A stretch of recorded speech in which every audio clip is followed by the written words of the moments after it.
Boa noite a todos. Então, boa noite a quem está aqui, boa noite a quem nos assiste de casa também. Estes são tempos de se esquecer.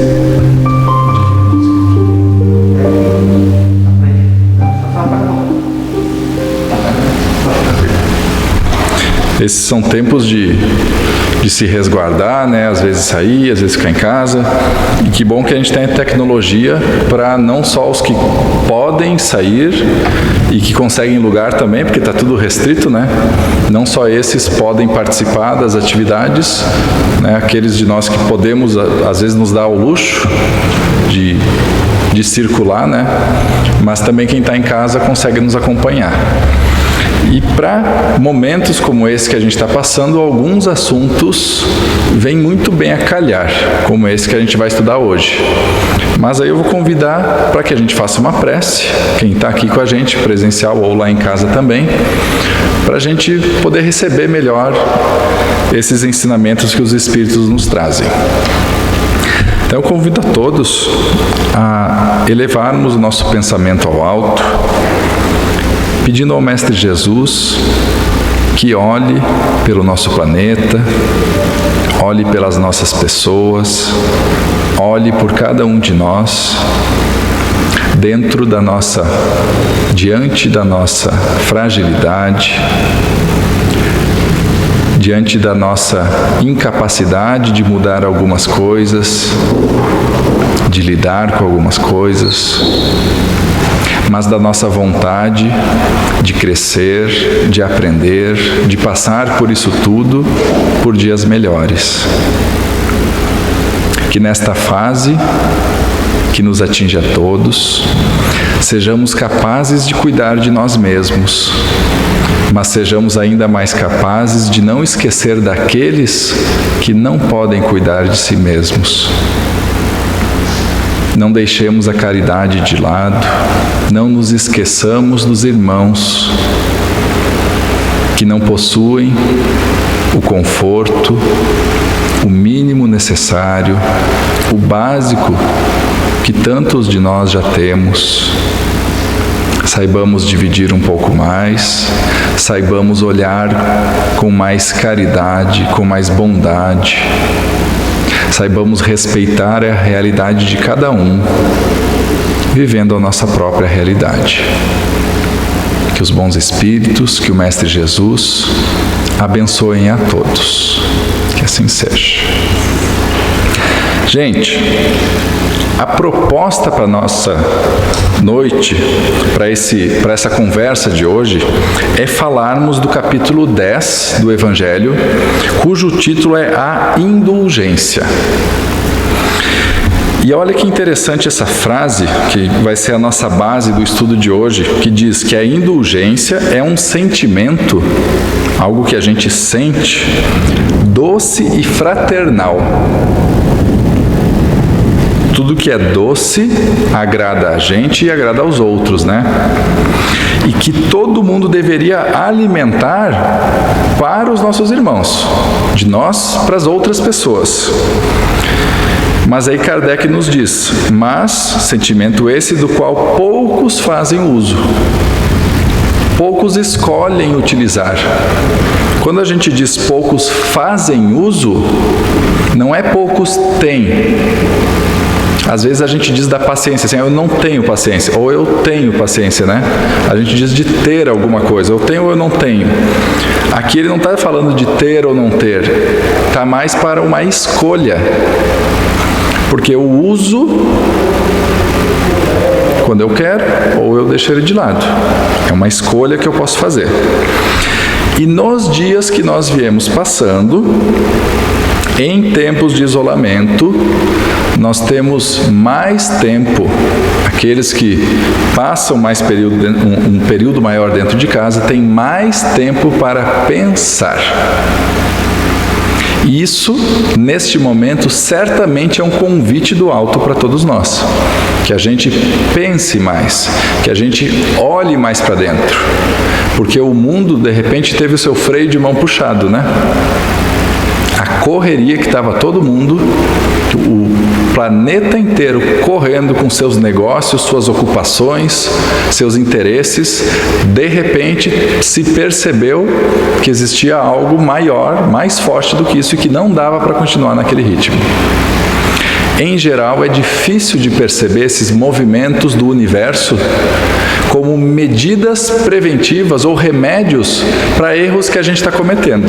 A gente vê muito mais como a pandemia é um problema que surgiu e ela nos atrapalhou. Na maioria das vezes, as pessoas enxergam desta forma. E nesses tempos de isolamento, nós temos hoje a tecnologia, né? Imaginem como foi o isolamento nas pandemias anteriores. A gripe espanhola, a peste negra, todas aquelas lá atrás onde não tinha WhatsApp, não tinha Facebook, não tinha nada disso. As pessoas tinham que se fechar e ali ficar. Só que como nós temos acesso à tecnologia, a gente passa às vezes recebendo uma carga de informações muito grande. A gente se liga muito fortemente ao que está acontecendo longe da gente. Às vezes é difícil para muitos de nós esquecer o celular. Hoje de manhã eu jurei que tinha esquecido o meu celular no carro da minha esposa. E eu fiz tudo que deu para mandar um WhatsApp para ela, sem o meu celular, para ela voltar e trazer meu celular, porque eu não podia passar o dia sem. Eu descobri que ele estava em cima da máquina de lavar roupa. Não me perguntem como ele foi para lá. Mas a gente tem dificuldade ainda de se ver desconectado, né? E se precisarem de mim, me chamarem, se acontecer alguma coisa. Só que ao invés de apenas utilizar para as coisas nobres, construtivas, no momento necessário, às vezes a gente se liga demais a notícias, a situações, a opiniões, e isso tudo vai nos afetando. E quando a gente vai vendo o que acontece pelas redes sociais, a gente acaba se comparando, que é uma coisa muito ruim, né? A gente acaba comparando a nossa vida ao que o outro está vivendo. A psicologia diz que ficar passando as fotos no Instagram, no Facebook, onde todo mundo sorri, hoje muita gente reclama também, né? A gente está reclamando um monte nas redes sociais, mas muita gente sorri, só que aqueles sorrisos não são a vida completa das pessoas. Aqueles sorrisos são apenas um momento da foto e alguma coisa que estavam vivendo. A vida das pessoas é igual à nossa, normal. Mas como a gente fica muito exposto a isso tudo, isso nos afeta. E a gente também acaba julgando, vendo o que está acontecendo, julgando os políticos, julgando as pessoas, julgando quem sai na rua sem máscara, julgando quem está trabalhando, julgando quem só está em casa, julgando quem está julgando os outros. É julgar para todo lado. É a gente dizendo que sabe que os outros não sabem. Porque se eu estou dizendo que o outro está errado, porque eu sei o certo, né? Se eu estou dizendo publicamente ou só dentro de mim que o outro não sabe o que está fazendo, é porque eu sei o que o outro deveria saber, ou não é? E aí esse assunto da indulgência fala de algo que os Espíritos nos convidaram a pensar. Olha só por quê. Eles dizem que a indulgência é a nossa capacidade de não ver os defeitos dos outros, de não buscar o defeito do outro, de não colocar o foco no defeito do outro. Ou quando a gente vê, às vezes acontece um fato, eu percebo que a pessoa está errando. Eu não vou me tornar cego ao que está diante de mim, né? Mas, se eu percebo que o outro está fazendo de errado, eu evito falar disso. Eu não busco as outras pessoas para dizer, tu viu fulano, que a fulana fez? Tu viu a foto que ela postou? Eu evito, mesmo que eu saiba o que está acontecendo. E ao contrário, dizem eles, quando a gente usa da indulgência, a gente oculta os erros, para que não se tornem conhecidos, senão unicamente da própria pessoa. Não falamos aqui de crimes, tá? A pessoa cometeu um crime, nós temos o dever de avisar as autoridades, né? De alertar.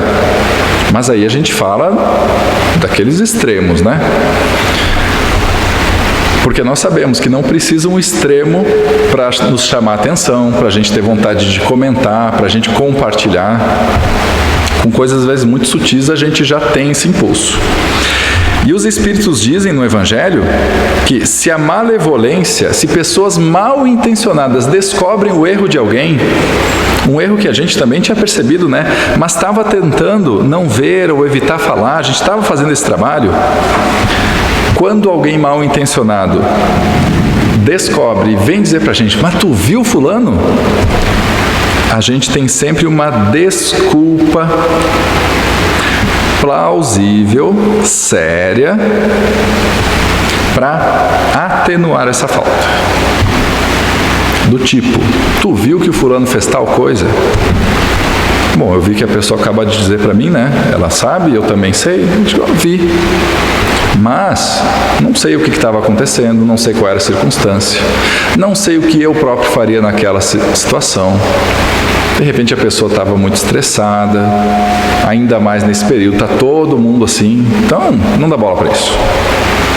É a gente atenuar as coisas, porque se por acaso o que foi descoberto foi algo meu, como que eu gostaria que os outros agissem?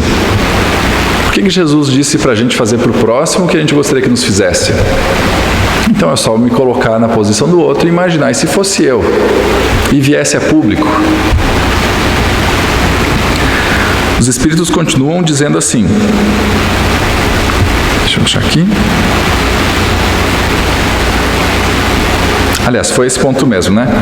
Tem sempre uma desculpa pronta, algo legal, plausível para apresentar para quem nos traz, né, a notícia, a fofoca, seja lá o que for.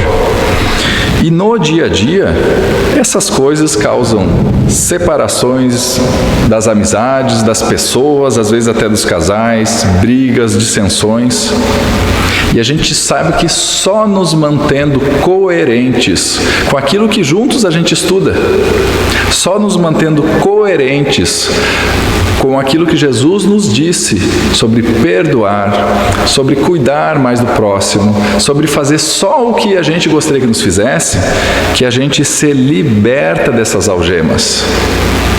O perdão, o deixar para lá, o não se envolver com essas coisas que não dizem respeito a gente, né? A gente não está falando de casos extremos ou casos aqueles que se eu não fizer nada, prejudica alguém, né? Estamos falando aqui dessa coisa de falar dos outros, de reclamar, de estar mais gastando tempo com o que não nos cabe do que com a nossa própria vida.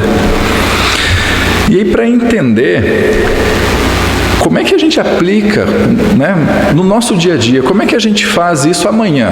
Amanhã não, daqui a pouco, né? Quando a gente chegar em casa, ou com um palestrante que a gente não gostou, para não falar mal dele, tá? Como é que a gente faz isso no nosso dia a dia? Aí a gente pede ajuda para o André Luiz no livro Estude e Viva. E ele nos diz assim, ó, num capítulo que se chama 3 Conclusões. Olha só o título. Ele nos explica primeiro que o tempo que nos é concedido como espíritos para vir a encarnar, por mais longo que seja, não, a pessoa vai viver 120 anos, está programado 120 anos. É sempre curto esse tempo. Não importa quantos anos a gente viva, ele é sempre curto. Mas curto pensando no quê? Se a gente tem que sentar aqui numa cadeira e ficar em silêncio por 20 minutos, às vezes parece uma eternidade, né? A nossa vida é sempre curta quando a gente olha a quantidade de serviço que nós temos a realizar diante das nossas propostas antes de reencarnar. Que antes de reencarnar eu faço um raio-x, uma tomografia. Só que para essa tomografia computadorizada, não precisa de computador, não precisa da máquina. A minha consciência faz essa tomografia, esse raio-x, e eu me vejo por dentro. No plano espiritual, a vestimenta não faz diferença. O local onde eu estou se eu era rico, se eu era pobre, nada disso conta. O que eu carrego por dentro transborda de mim. É aparente, é visível para todos que me rodeiam. E mais ainda para minha própria consciência. E aí quando a gente está nessa situação, no plano espiritual, onde o nosso pensamento é tudo que vale, as formas deixam de ter importância, a gente vê como é por dentro.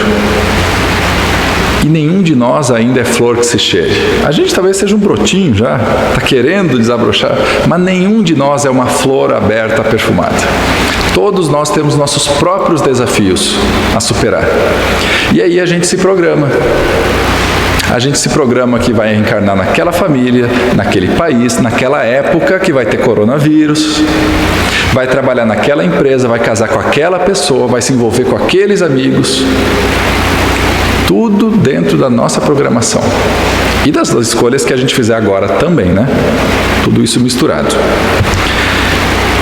Isso dá trabalho, tem muita coisa para fazer, porque em cada um desses tópicos que a gente colocou, tem um aprendizado, tem algo para a gente renunciar, tem algo para a gente fazer pelo próximo, tem algo para se esforçar. E aqueles que ao final da sua vida têm a oportunidade de refletir, por exemplo, quem devido a uma doença fica preso a uma cama por um tempo. Para nós uma prova difícil, mas pelo ponto de vista dos espíritos, uma oportunidade de refletir, lembrando que o pensamento é tudo para os espíritos, colocar seus pensamentos em ordem antes de partir de volta para a casa espiritual. E todos aqueles que passam por essa fase, que tem essa oportunidade, a grande maioria diz, por favor, chame o fulano, que eu não posso partir sem falar com ele. Chamem a minha filha, chama tal pessoa, seja quem for, eu preciso conversar. E aí a gente percebe como eu queria ter estado mais com tal pessoa, como eu queria ter feito mais aquilo. A gente vê que não deu tempo de fazer tudo. Então o André Luiz diz que é importante aproveitar nossas horas, cada hora disponível que a gente tem, aproveitá-la ao máximo. E aí ele pede para a gente pensar sobre o gasto excessivo de forças, quando a gente coloca o nosso empenho em tratar de assuntos que são dos outros. O outro está vivendo a vida do outro, e eu estou preocupado com os assuntos dele. Os meus assuntos, já que a gente viu que não dá tempo às vezes de tratar todos os meus assuntos, esses vão ficando de lado. Ele nos diz quantos milhares de minutos e de frases que nós jogamos fora durante 10 anos, numa década. Assim, se a gente pensar na última década que nós vivemos, do ano 2010 a 2020 agora, quanto tempo foi colocado com empenho real de olhar para dentro de mim, dizer, isso não está bom, isso faz sofrer as pessoas perto de mim, isso não me faz ser a melhor pessoa que eu posso, isso não me faz trabalhar com o meu maior empenho, eu vou mudar esse negócio. E quanto tempo a gente passou olhando o que os outros faziam, comentando o que os outros faziam, se preocupando se os outros estavam no caminho certo. É comum, às vezes, a gente adotar uma nova fé, como, por exemplo, a fé espírita, e se empolgar no início e querer trazer todo mundo junto com a gente. Tem uma parte disso que é extremamente positiva, afinal a gente achou uma coisa boa, a gente quer dividir, mas às vezes a gente escorrega forçando os outros a acreditar na mesma coisa, como se isso fizesse o meu próprio trabalho se encerrar. Eu consegui salvar umas almas, eu não tenho que salvar alma nenhuma, gente, tenho que salvar a mim mesmo. Sabendo que no auxílio ao próximo, o primeiro auxiliado sou eu. Mas fazer com o meu esforço de olhar para mim, sem cobrar nada dos outros. Aí o André Luiz vem nos trazer as ditas 3 conclusões, que ele colocou como título desse capítulo.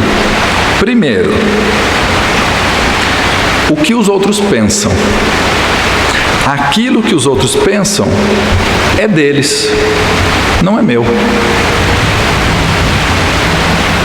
Eu não suportaria se houvesse uma forma de as outras pessoas entrarem na minha cabeça e comandar o que eu posso ou não posso pensar.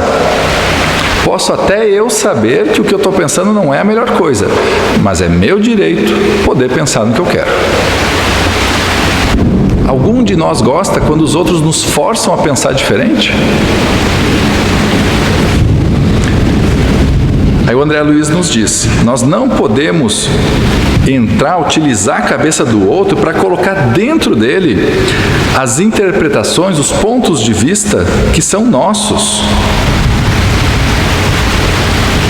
Nem para colocar dentro do outro alguma coisa que o outro não está preparado para saber.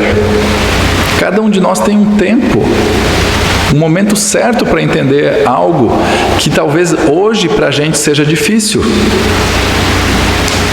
Tem assuntos que se alguém fala, toca nesse assunto, aponta pra gente e diz alguma coisa, olha Lucas, tu é desse jeito. Quando acontece aquilo, tu erra desse jeito, tu é isso, tu é aquilo. Algumas dessas coisas nos ferem com muita intensidade, porque são pontos mal resolvidos dentro da gente. Às vezes eu preciso do meu tempo para processar essas informações. Com que direito, então, eu vou apontar o outro e dizer o que o outro tem que fazer ou pensar? Aí o André Luiz nos fala da segunda conclusão, sobre o que os outros falam.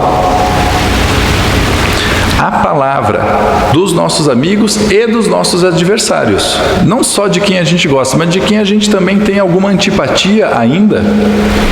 A palavra, o que dizem essas pessoas, os amigos, os conhecidos ou desconhecidos também, é uma criação verbal dessas pessoas, não minha.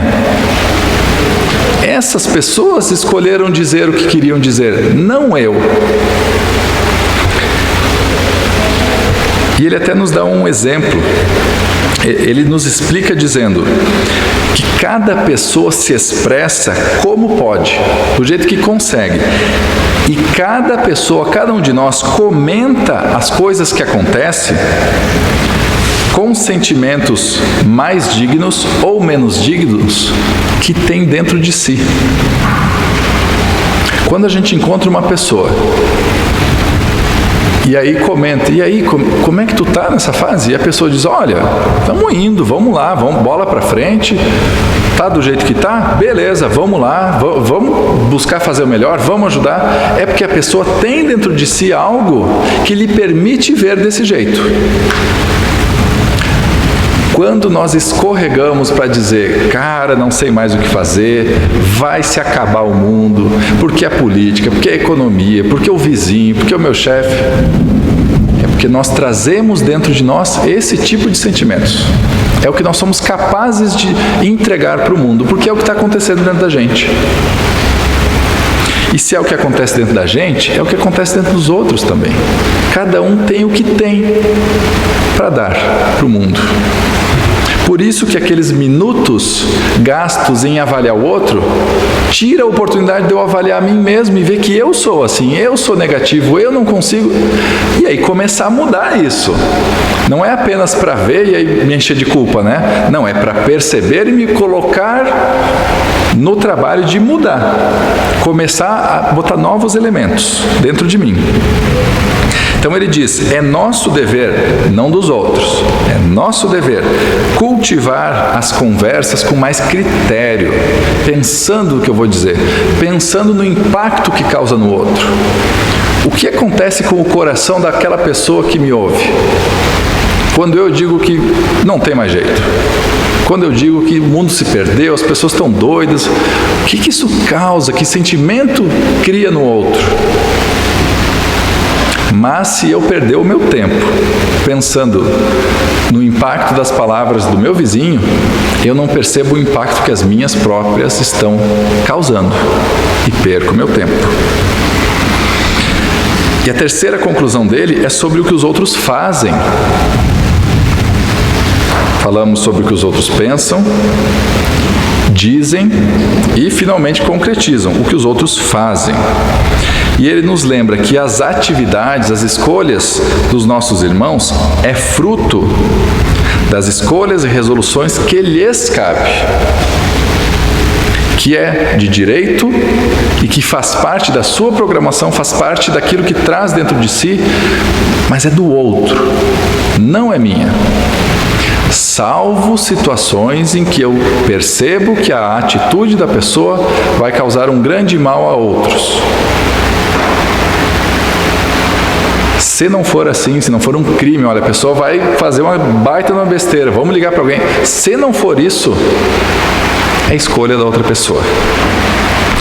E a gente sabe que Deus não nos criou como cópias uns dos outros. Nós somos todos diferentes e cada um dentro de si é um universo à parte, diferente de todos nós. Ah, mas eu tenho aquela pessoa que me entende, aquela é igual. Não, não é igual.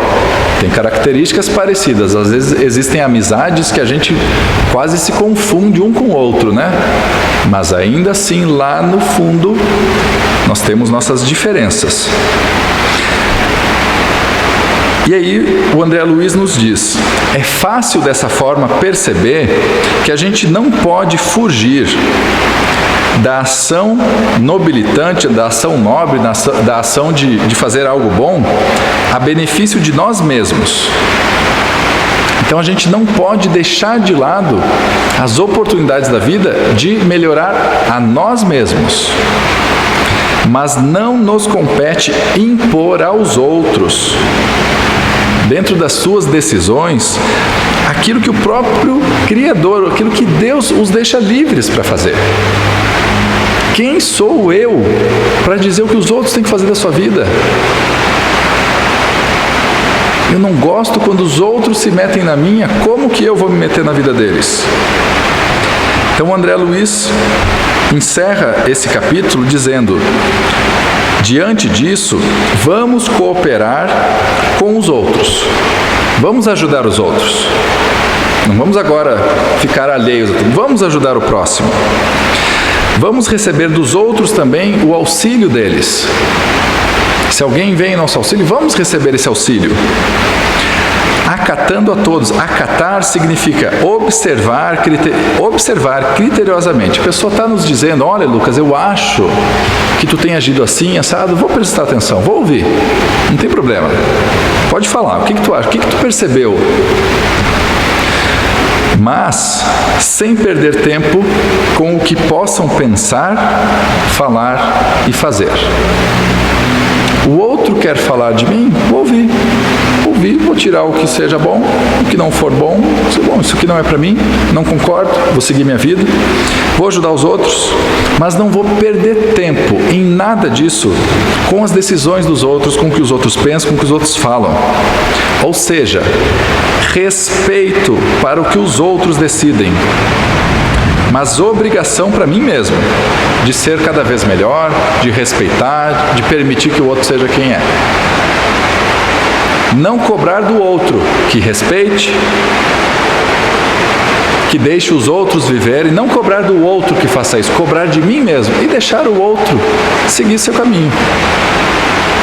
Porque pode ter alguém muito próximo a mim neste momento, nestes dias, que está percebendo meus erros, mas está me respeitando.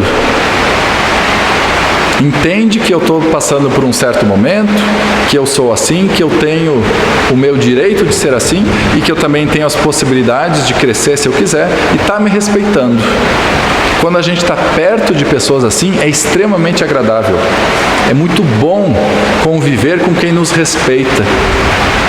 E aí os Espíritos vêm dizer, vamos dar isso para os outros, vamos oferecer isso para os outros.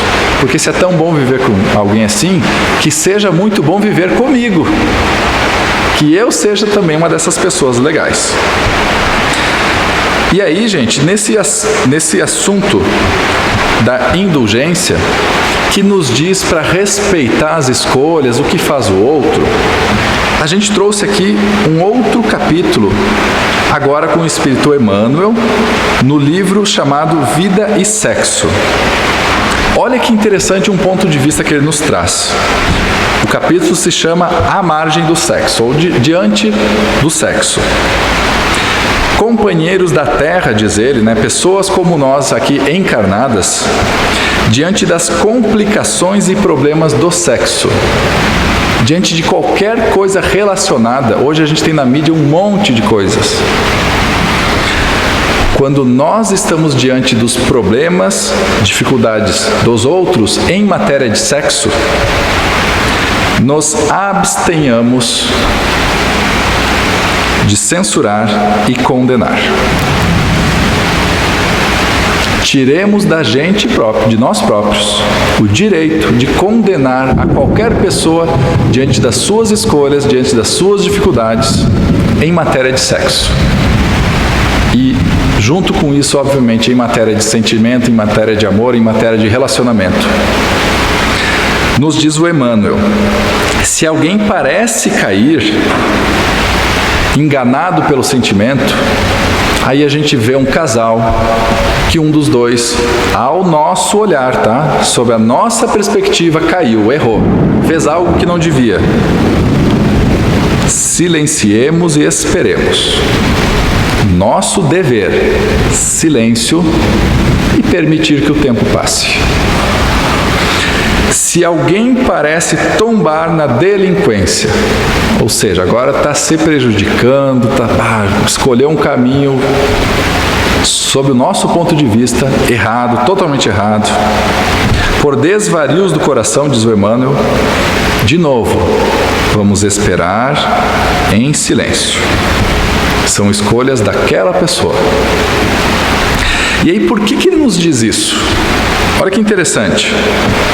Ele nos explica que nós não dispomos de recursos, não temos ferramenta nenhuma para examinar a consciência do outro. Não temos. A gente não tem ferramentas. Nem a psicologia tem. A psicologia vai até um pedaço. Um bom psicólogo, uma pessoa assim que é ligada nisso tudo, consegue identificar, olha, essa pessoa passou por isso, a sua infância, isso, aqui. Consegue dizer assim, o que causou isso, mas só até uma certa profundidade. Dali, mais para dentro do ser, somente a reencarnação e espíritos altamente elevados que conseguem observar dentro da gente, para saber o que passa na consciência do outro e na nossa própria. O que se passa na nossa consciência? Às vezes é fácil eu apontar para o outro, mas se alguém tivesse um raio-x que me olha nos meus mínimos pensamentos, nos meus desejos mais secretos, talvez eu corresse de vergonha pelo que estão vendo, mas que eu não conto para ninguém. Diante da sabedoria divina, cada um de nós é um caso particular. Cada um de nós viveu o que viveu nessa vida e viveu o que viveu em encarnações anteriores. A gente até consegue ver um pedacinho do que a pessoa viveu agora, para conseguir entender talvez por que dessa ou daquela decisão, atitude. Mas o que a pessoa viveu antes a gente não faz ideia. E, em matéria de amor, todos nós necessitamos de compreensão. Que a gente saiba compreender que cada um passa pelo que passa. Cada um é fruto das suas escolhas, fruto daquilo que lhe influencia, que ainda não tem consciência de que lhe influencia. E aí ele finaliza nos dizendo, diante de toda e qualquer desarmonia do mundo afetivo, diante de qualquer coisa que a gente percebe que mexeu com o coração, com a libido, com a sexualidade, com qualquer coisa desse aspecto de outra pessoa, seja com quem for e como for. Olha só, ele não disse assim, seja com quem for, a não ser que seja aquela pessoa lá, tá? Ah, porque aquela lá. Não, seja com quem for, do jeito que for. Vamos nos colocar em pensamento no lugar dos acusados. Fazer o exercício de se imaginar na posição de quem a gente está acusando de ter errado. E depois disso, analisar as nossas próprias tendências mais íntimas. aquilo que lá dentro de mim passa no meu pensamento, no meu coração, e que raramente eu conto para alguém. Quando eu fizer esse exercício de me colocar no lugar do outro e ver que eu também tenho minhas fragilidades, verificar se eu estou em condições de censurar alguém, de dizer que o outro erra, que o outro não devia, que eu é que sei como é que ele devia. E isso, gente, nos lembra aquele episódio da mulher adúltera, né, lá do Evangelho, que só foi uma mulher adúltera porque tinha um homem adúltero junto, ela não foi adúltera sozinha, então cadê ele, né? Então até isso o machismo lá da época fez, só ela, coitada, foi acusada. Mas aí quando queriam apedrejar ela, o que Jesus disse? Pode apedrejar, mas primeiro, o primeiro que jogar pedra vai ter que olhar para dentro de si. Vai ter que verificar se dentro de si está puro, está limpo, não tem nada a censurar. Esse poderia, de forma figurada, obviamente, né? E aí, a mulher e Jesus veem todos aqueles que tinham pedras na mão, largar as pedras, um por um, e ir embora. Porque perceberam que dentro de si não estava assim tão limpo, tão puro, tão belo como às vezes parece quando os outros só nos julgam pelo que a gente permite que vejam. E aí Emmanuel nos convida, depois dessa autoanálise e depois dessa empatia de nos colocar no lugar do outro, a escutar dentro de nós, na nossa própria consciência, a voz do Cristo nos dizendo: amai-vos, respeitai-vos, compreendei-vos uns aos outros do mesmo jeito que eu fiz com vocês. Ofereça ao outro o alívio que você gostaria para você mesmo. Falar com chuva não é fácil, né? A garganta aqui já está reclamando da força que a gente tem que fazer para falar mais alto. E com essas palavras que o Emmanuel traz para a gente, a nossa consciência também começa a falar mais alto. Porque a gente lembra do fulano, daquela lá que aconteceu isso, do outro que apareceu no YouTube, do outro que eu entrei lá no UOL, no Terra, que hoje em dia é o que mais aparece, porque o fulano aconteceu, agora o Whindersson se separou, porque o outro lá, a Cláudia Raia, porque... Não... Gente, é tanta informação, é tanta coisa a respeito do que não muda em nada a minha própria vida, e a gente se perde, gasta tempo, não agrega nada. Ao final do dia, agora, a gente vai voltar para casa. A não ser quem mora sozinho, a gente vai encontrar pessoas. E o que eu tiver dentro de mim, lembra daquele slide anterior? O que eu estou dentro de mim é o que eu ofereço para os outros. O que será que nós vamos oferecer ao chegar lá? O que eu carrego dentro de mim? Porque é isso que eu ofereço. Eu não sou capaz de oferecer o que eu não tenho. E muitas vezes eu não tenho nem consciência do que eu tenho, de como eu sou de verdade. E é aí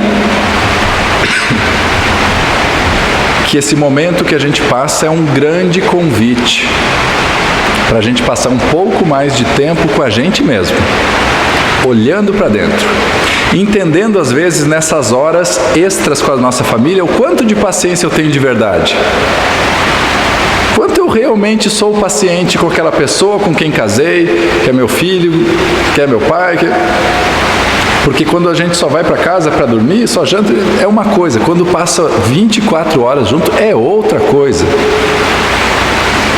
E essa outra coisa é muito mais importante para a gente, não pelo que o outro é, porque a gente também descobre mais de quem vive com a gente, né? A gente entende um pouco melhor, mas muito mais sobre mim mesmo. Agora que eu descobri que o outro tem aquela característica, não tão legal talvez, quanto eu sou compreensivo de verdade? Quanta paciência eu tenho de verdade para as atitudes dos outros? E aí eu consigo usar esse termômetro para entender a minha própria indulgência. Gente, é isso que a gente tinha para oferecer hoje. São essas as palavras que os Espíritos nos trazem, né, para a gente pensar e, como a gente viu aqui, para fazer uso da indulgência. Não é algo que eu preciso adquirir, não é algo que eu não tenho e eu precisaria de alguma forma ter. É uma escolha. É muito mais por uma decisão que eu tomo de permitir que o outro seja quem é, porque eu quero ser quem eu sou também. Como nós estamos com essas dificuldades agora, distanciamento, né, para quem está aqui presente, o nosso passe tem sido coletivo, né? Então eu vou convidar todos para que a gente possa receber as energias do alto, que chegam até nós através destes bons espíritos do nosso próprio anjo da guarda, que nos envolvem neste momento, aqui no Cacique de Barros, ou em casa, ouvindo, que eu possa neles colocar o meu pensamento, recebendo, sendo tratado, sendo envolvido e fortalecido nestas boas energias, nessas boas vibrações.